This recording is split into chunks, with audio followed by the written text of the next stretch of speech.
નમસ્તે બાળ દોસ્તો અને વાલી મિત્રો, કેમ છો? મજામાં ને? હા, હવે આજે હોમ લર્નિંગ કાર્યક્રમ અને વિષય વસ્તુ ગણિત એમાં આપ સૌનું હાર્દિક સ્વાગત છે. આજે આપણે પુનરાવર્તન કરી લઈએ. તો 11થી 20 સુધીની સંખ્યાઓમાં હું તમને કેટલાક પલાખા પૂછીશ, તમે એના જવાબ આપશો ને? સરસ, આપશો. ચલો ધ્યાન રાખજો. 11 કેમ થાય? તમને ખબર છે ને? હા, કોઈક બોલ્યું 10 ને 1 11. તો પછી 10 ને 3 કેટલા થાય ભાઈ? 13. કેટલા થાય? 13. 10 ને 5 15. 10 ને 7 17. 10 ને 8 18 થાય. તો એમાં 10ના કેટલા જૂથ? વિચારો. સરસ, 10નું એક જૂથ. અને છૂટા કેટલા ગણ્યા આપણે? 8 ગણ્યા હતા. તો આ રીતે 10 ને 8 18. 10 10ના બે જૂથ લઈએ તો કેટલા થાય? 20. કેટલા થાય? 20. હવે આપણે 11થી 20 સુધીની સંખ્યાઓ શીખી ગયા. તમારી સ્વઅધ્યયન પોથીમાં આપણે થોડુંક લેખન કાર્ય કરવાનું છે. જુઓ બાળકો, અહીંયા તમારી સ્વઅધ્યયન પોથી છે, એનું પાના નંબર 67 એ અહીંયા ખોલેલું છે. એમાં કેટલાક ફુગ્ગાઓનું ચિત્ર બતાવવામાં આવ્યું છે. જોયું તમે? હા, પણ એ ફુગ્ગાઓમાં જો 1-2 ફુગ્ગામાં કંઈક લખ્યું છે, બાકીના ફુગ્ગા તો ખાલી છે. તો એનો અર્થ શું થયો? કે જે ખાલી છે તે ફુગ્ગામાં આપણે સંખ્યા લખવાની છે. હવે જોઈએ, પહેલાં કેટલા લખ્યા છે? 10 ને 1 11. તો હવે બીજા ફુગ્ગામાં આપણે કેટલા લખીશું ભાઈ? બોલો જોઈએ. તો બીજા ફુગ્ગામાં 10 ને 2 12. તો અહીંયા આપણે લખીશું 10 ને 2 12. હવે એના પછીનો ફુગ્ગો જુઓ, એ ફુગ્ગો ખાલી છે, એમાં આપણે લખવાનું છે. તો 12 પછી કેટલા આવશે બાળકો? 10 ને 3 13. 10 ને 3 13. હવે એના પછીનો ફુગ્ગો જુઓ, કેટલા લખીશું? 10 ને 4 14. 10 ને 4 14. હવે પછીનો જે ફુગ્ગો છે એમાં તો કંઈક લખેલું છે. શું લખેલું છે બોલો જોઈએ? વાહ, તમે તો બધા બોલવા માંડ્યા. બહુ સરસ. 10 ને 5 15. જો 10 ને 5 15 તો લખેલા છે. હવે પછીનો ફુગ્ગો ખાલી છે. તો એમાં આપણે કેટલા લખીશું? બોલો જોઈએ. વિચારો. સરસ. 10 ને 6 16 લખવાના. તો આ રીતે આપણે લખીશું 10 ને 6 16. એના પછી જુઓ, આ ફુગ્ગો ખાલી છે, એમાં આપણે લખવાનું છે. તો એમાં કેટલા લખીશું? 10 ને 7 17. લખો બધા. 10 ને 7 17. એના પછી ફુગ્ગો ખાલી છે. હું નહીં બોલું હો, તમે બધા બોલો. કેટલા આવશે? અરે વાહ, બધા જ બોલ્યા. કેટલા લખવાના? 10 ને 8 18. Very good. 10 ને 8 18. હવે એના પછી ફુગ્ગો પાછો ખાલી છે, એમાં આપણે લખવાનું છે. કહી દઉં કેટલા લખીશું? કહી દઉં ને? હા, 10 ને 9 19 લખવાના છે. તો અહીંયા આપણે લખીશું 10 ને 9 19. અને એના પછીનો ફુગ્ગો છે એ ખાલી છે, એમાં આપણે કેટલા લખીશું ભાઈ? વાહ, 10 ને 10 20. 20 એટલે 10ના કેટલા જૂથ થયા? 2 જૂથ. લખાઈ ગયું બધાનું? સરસ. જુઓ બાળકો, ફુગ્ગામાં તો આપણે લખી દીધું, પણ એના નીચે જ એ જ પાના ઉપર એક જોકરનું ચિત્ર આપેલું છે. જોયું તમે? આ જોકર છે. કોણ છે? જોકર. જોયા તમે? હા, એ ખાનામાં કેટલાક ખાનામાં લખેલું છે અને કેટલાક ખાના ખાલી છે. તો આપણે 1 થી 20 સુધીની ક્રમિક સંખ્યાઓ, ક્રમિક એટલે એક પછી બે, બે પછી ત્રણ, એમ 20 સુધીની સંખ્યાઓ આપણે અહીંયા લખવાની છે. લખીશું ને? ચલો લખીએ ત્યારે. એક પછી કેટલા આવશે બાળકો? 2. તો એ બીજા ખાનામાં આપણે લખીશું 2. 2 પછી જુઓ, એના પછીનું ખાનું ખાલી છે, તો એમાં કેટલા લખીશું આપણે? 3. તો આ લખ્યા 3. 3 પછી કેટલા આવે? 4. 4 તો લખેલા છે, આપણે લખવાના નથી. હવે 4 પછી ખાનું ખાલી છે. જોયું તમે? આ ખાનામાં કેટલા લખીશું? 5. સરસ. તો અહીં આપણે લખીશું 5. 5 પછી પહેલી લાઈન તો પૂરી થઈ ગઈ, પણ બીજી લાઈનમાં જુઓ તો અહીંયા ખાનું ખાલી છે. અહીં કેટલા લખીશું આપણે? 6. 6 પછી ખાનામાં કેટલા લખેલા છે? 7. આપણે લખવાના નથી. 7 પછી ખાનું ખાલી છે, એમાં કેટલા લખીશું? 8. તો આ રીતે આપણે લખીશું 8. 8 પછી ખાનું ખાલી છે, એમાં કેટલા લખીશું? 9. કેટલા લખીશું? 9. તમને તો આવડે જ છે. અને 9 પછી કેટલા આવશે ભાઈ? 10. કેટલા આવશે? 10. તો આપણે અહીંયા લખીશું 10. કેટલા લખીશું? 10. હવે ત્રીજી લાઈન આવી, તો ત્રીજી લાઈનમાં પહેલાં કેટલા લખેલા છે? 11. કેટલા લખેલા છે? 11. 10 ને 1 11. હવે બીજું ખાનું ખાલી છે, તો એમાં કેટલા લખીશું? 10 ને 2 12.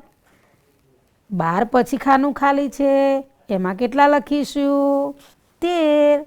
કેટલા લખીશું? 10 ને 3 13. એના પછીનું ખાનું ખાલી છે, જો ખાલી છે ને? હા, તો એમાં કેટલા લખવાના? 10 ને 4 14. આ લખ્યા 14. 14 પછી કેટલા આવશે ભાઈ?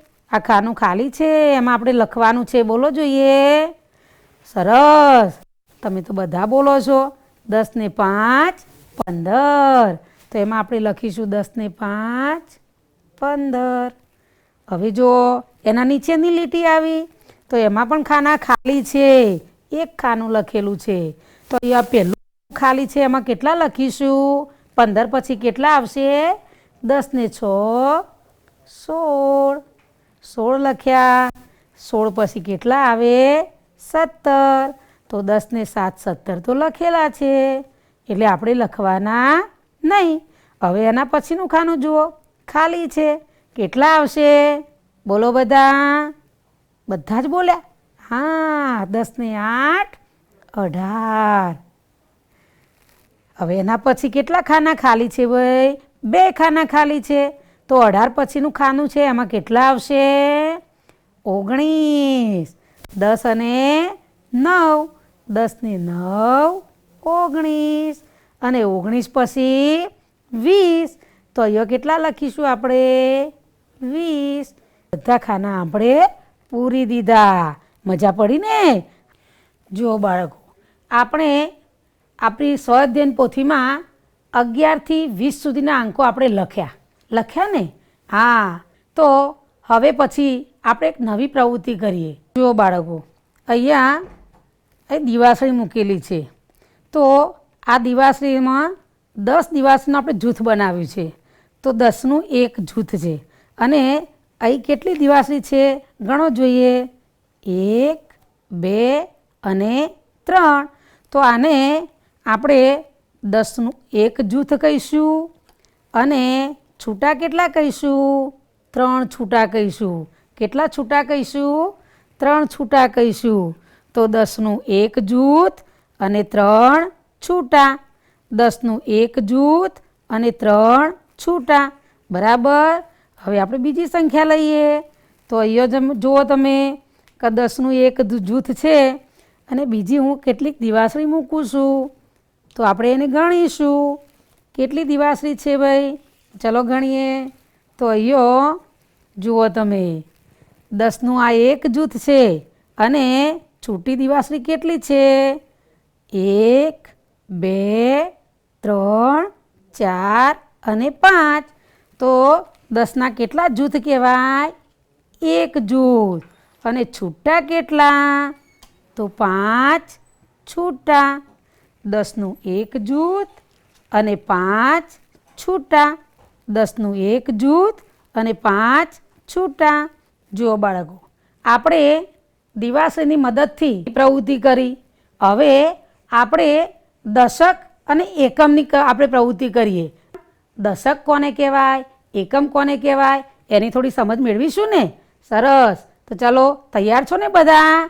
ચાલો આપણે પ્રવૃત્તિ કરીએ. જો બાળકો, આપણે 10ના જૂથ અને છૂટા એની સમજ મેળવી.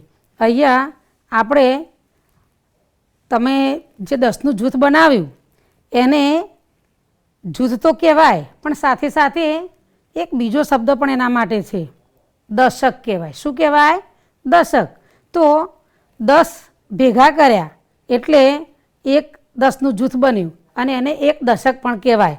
તો અહીંયા આપણે આ દિવાસળીની કેટલીક સળીઓ હતી એને ગણી અને એમાંથી 10 સળીઓ લઈ અને 10નું એક જૂથ બનાવ્યું, તો એને એક દશક કહેવાય. શું કહેવાય? એક દશક કહેવાય.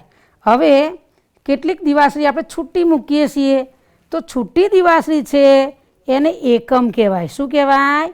એકમ કહેવાય. હમણાં પણ આપણે વાત કરી હતી કે જે ભેગા કર્યા હોય અથવા તો ભેગું બાંધ્યું હોય એને આપણે શું કહીએ છીએ? જૂથ બનાવ્યું. તમે રમત રમતા હોય ત્યારે પણ તમે 2-2ની જોડી બનાવો છો, 4-4ની જોડી બનાવો છો. આ પેર બનાવો છો જે જોડી, કેટલા રમત રમો છો, તો એમાંય તમે શું કરો છો? એ જૂથ જ બનાવો છો. તો અહીંયા આપણે આ 10નું જૂથ બનાવ્યું છે અને આ જૂથ બનાવ્યું નથી. આ છૂટા છૂટા છે, તો આને આપણે શું કહીશું? એકમ કહીશું. શું કહીશું? એકમ. તો કેટલી છે ગણો જોઈએ? 1 2 3 અને 4. આ જ વસ્તુ આપણે મણકા ગોળી પર પણ શીખી શકીએ. હવે જોઈએ મણકા ગોળીમાં દશક અને એકમ કેવી રીતે શીખાય. તો અહીંયા તમે જોયું હશે કે અહીંયા લખેલું છે આ દશક અને આ એકમ. તો દશકના ખાનામાં જેટલા દશક હોય એટલા મણકા ભરાવાના. એકમના ખાનામાં જેટલા અહીંયા છૂટા મણકા હોય અથવા તો છૂટી સંખ્યા હોય એટલા મણકા ભરાવાના. તો અહીંયા દશકનું એક જૂથ છે, તો દશકના ખાનામાં આપણે કેટલા મણકા ભરાઈશું? એક મણકો. તો આપણે આ દશકના સળિયા ઉપર એક મણકો ભરાઈએ તો આ એક દશક કહેવાય. હવે અહીંયા એકમના ખાનામાં એકમ કહેતો છૂટા, તો અહીંયા છૂટી કેટલી સળીઓ છે? 4. કેટલી છે? 4. તો આપણે એકમના ખાનામાં કેટલા મણકા પરોઈશું? 4 મણકા પરોઈશું. ગણજો હો બધા. 1 2 3 અને આ 4. તો 1 દશક અને 4 એકમ. 1 દશક અને 4 એકમ. હવે 1 દશક એટલે કેટલા 10 કહેવાય? 1 10 કહેવાય. લખવું હોય તો આપણે કઈ રીતે લખી શકીએ? તો દશક એક જ છે એટલે આપણે કેટલા લખવાના? 1. કેટલા લખવાના? 1. અને છૂટી સળીઓ કેટલી છે? 4. તો એકમ કેટલા કહેવાય? 4. તો આપણે પાછળ લખીશું 4. કઈ સંખ્યા બની ગઈ બાળ દોસ્તો? 14. 10 ને 4 14. આપણે ગણીએ તો પણ એ રીતે જ થશે. આ 10 અને આ 4. તો 10 પછી 11 12 13 અને 14. બરાબર. તો બાળકો તમે પણ આ રીતે 11 થી 20 સુધીની સંખ્યાઓ બનાવજો. જુઓ, તમે ગણિતની સ્વાધ્યાયન પોથી લઈને જ બેઠા હશો, તો એમાં પાન નંબર 68 કાઢો. કેટલીક દિવાસળીઓનું એક જૂથ બનાવેલું છે. કેટલી દિવાસળીઓ હશે એમાં? કોણ બોલ્યું? અરે વાહ, 10 દિવાસળી છે. તો એના નીચે શું લખ્યું છે? એક દશક. શું લખ્યું છે? એક દશક. તો એક દશક બરાબર કેટલા કહેવાય? 10. આપણને ખબર છે કે 10 દિવાસળીનું એક જૂથ બાંધ્યું છે એટલે એને એક દશક કહેવાય. તો એક દશક કહો અથવા તો 10 સળીઓ કહો, પણ અહીંયા જૂથ બનાવ્યું છે એટલે એને એક દશક કહેવાય. શું કહેવાય? એક દશક કહેવાય. હવે અહીંયા નીચે ખાના આપેલા છે, એમાં તમારે શું કરવાનું છે? લખવાનું છે. તો અહીંયા જુઓ કેટલા લખેલા છે? 10. અહીંયા કેટલા લખેલા છે? 10. આ બાકીના ખાનામાં આપણે લખીશું. ચલો લખો જોઈએ મારી સાથે. 10. આ ખાનામાં લખો 10. હવે આ બાકીના ખાના છે એમાં તમે શાંતિથી લખજો, બરાબર ને? હવે એના નીચે જુઓ તો અહીંયા એક દશક અને એક એકમ. એક દિવાસળી છૂટી છે એટલે એને એક એકમ કહેવાય. તો એક દશક અને એક એકમ બરાબર કેટલા થાય? 10 ને 1 11. અહીંયા આ ખાનામાં જુઓ લખેલું છે ને 10 ને 1 11. 10 ને 1 11. બાળ દોસ્તો, બાકીના ખાનામાં હવે તમે શાંતિથી લખજો. હવે નીચે જુઓ તો અહીંયા શું લખેલું છે? એક દશક અને કેટલી દિવાસળી છૂટી છે? 2. કેટલી છૂટી છે? 2. તો એના નીચે શું લખ્યું છે? 2 એકમ. એક દશક 2 એકમ બરાબર કેટલા થાય? 10 ને 2 12. 10 ને 2 12. હવે બાકીના ખાનામાં આપણે લખવાનું છે. જુઓ બાજુના પાના ઉપર પણ એ રીતે જ છે. અહીંયા એક દશક અને 3 દિવાસળી છૂટી છે એટલે આપણે એને 3 એકમ કહીશું. તો એક દશક અને 3 એકમ બરાબર કઈ સંખ્યા બની? 10 ને 3 13. એમાં બાકીના ખાનામાં તમારે લખવાના છે. જુઓ બાળકો, એના પાછળ પાન નંબર 70 આપેલું છે, એના ઉપર જુઓ તો અહીંયા પણ આપણે કેટલાક ખાના ખાલી છે એમાં આ ગણતરી કરતા જવાનું, બોલતા જવાનું અને લખતા જવાનું. નંબર 71 એના ઉપર તો તમે જુઓ છો કે અહીંયા 10નું આ એક જૂથ છે એટલે કે એક દશક છે. અહીંયા પણ એક દશક છે.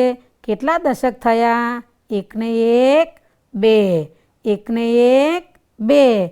તો કેટલા દશક કહેવાય? 2 દશક. અને 2 દશક એટલે કેટલા કહેવાય? 20. કેટલા કહેવાય? 20. બાકીના ખાનામાં આપણે લખવાનું છે. હવે એમાં તમે જુઓ અહીંયા એકમ લખેલું છે કે ના? અને એકમમાં કોઈ સળીઓ પણ આપેલી નથી એટલે એકમમાં કશું જ નથી. એટલે શું મૂક્યું છે આપણે? શૂન્ય મૂક્યું છે. તો 2 દશક એટલે 1 ને 1 2 અને એકમ કંઈ નથી એટલે શું મૂક્યું? શૂન્ય. તો 2 દશક બરાબર 20.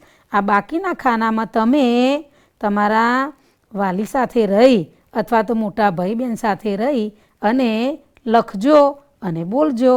ત્યાં ચિત્ર બતાવેલું છે અને સૂચના પણ લખી છે કે 10ના જૂથ બનાવો અને સંખ્યા તથા દશક એકમ લખો. તો અહીંયા એક ચિત્ર પહેલું છે એ તમે જોયું? હા, શેનું ચિત્ર છે? અરે વાહ, બધાને ખબર પડી ગઈ. શું છે? આઈસ્ક્રીમના કોન છે. તમને તો બહુ જ ગમે, પણ શિયાળો છે હો, જોજો ખાવા જતા નહીં તો શું થશે? શરદી થશે. એટલે અત્યારે આપણે આઈસ્ક્રીમ ખાવા જઈશું નહીં. હવે ચિત્રમાં તમે જુઓ તો આઈસ્ક્રીમના કોન છે એમાં કેટલાક આઈસ્ક્રીમના ફરતે લીટી દોરેલી છે. તો એની અંદર કેટલા આઈસ્ક્રીમ છે આપણે જોઈએ, ગણો જોઈએ.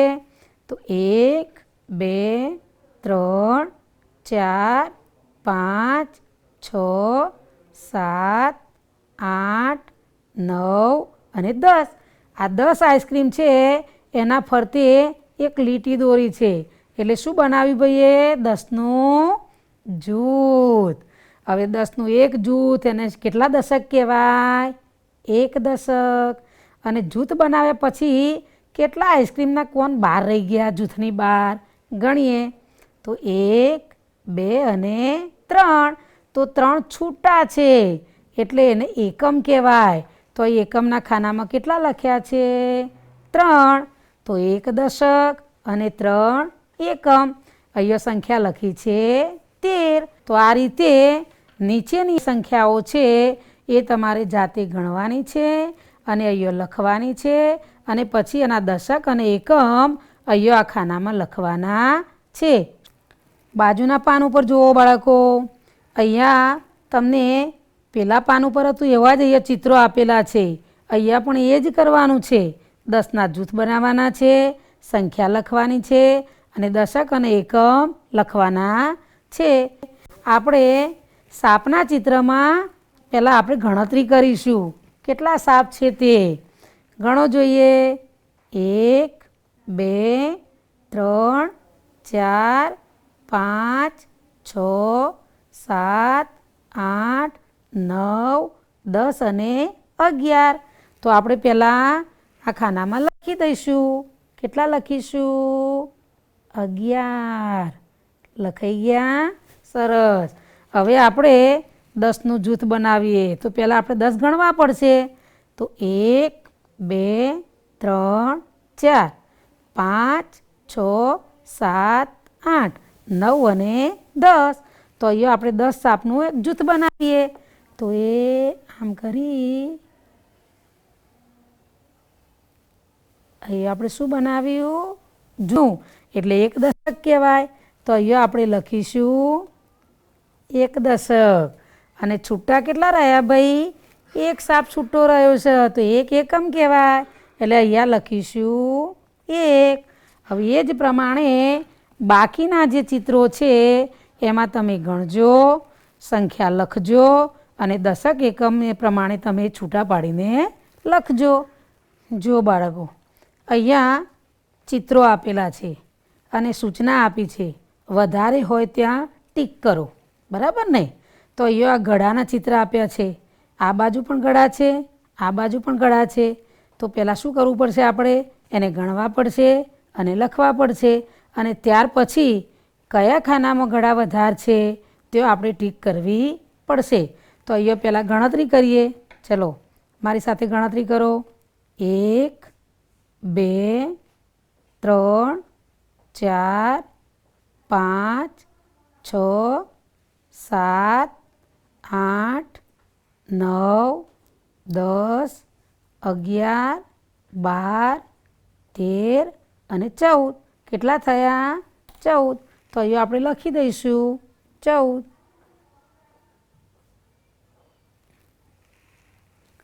હવે બાજુના ખાનામાં જુઓ.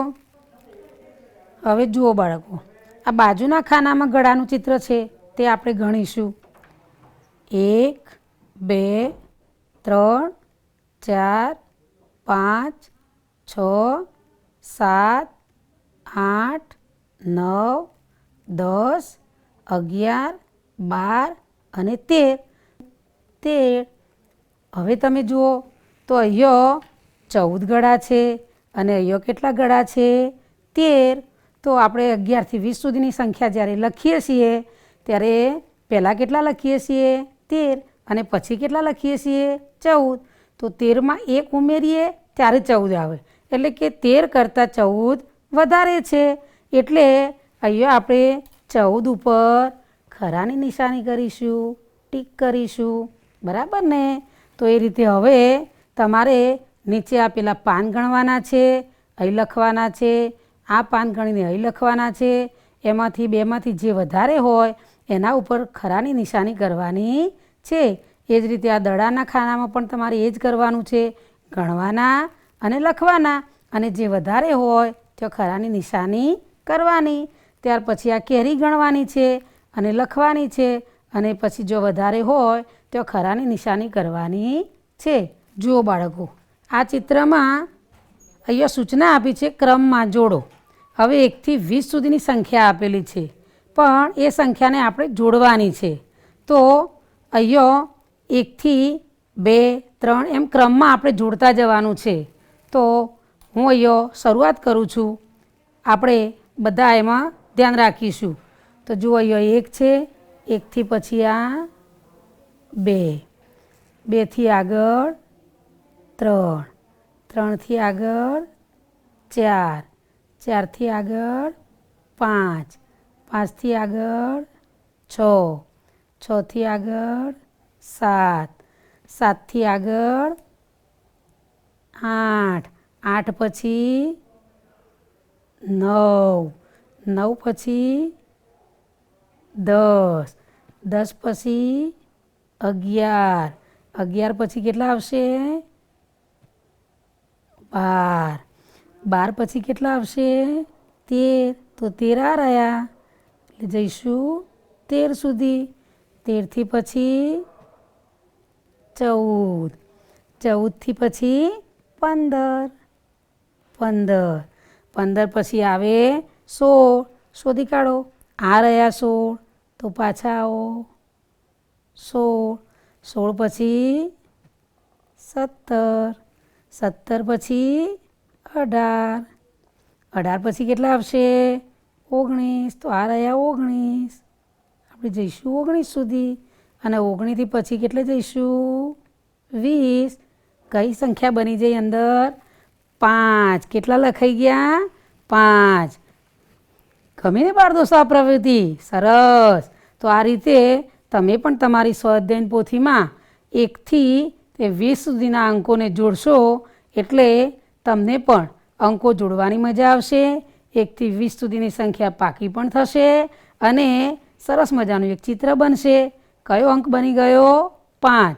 જો બાળ દોસ્તો, આપણે સંખ્યાનું લેખન કરતા શીખ્યા, ત્યાર પછી વધારે અને ઓછી સંખ્યા ગણતા શીખ્યા અને છેલ્લે ક્રમિક અંકો જોડતા પણ શીખ્યા.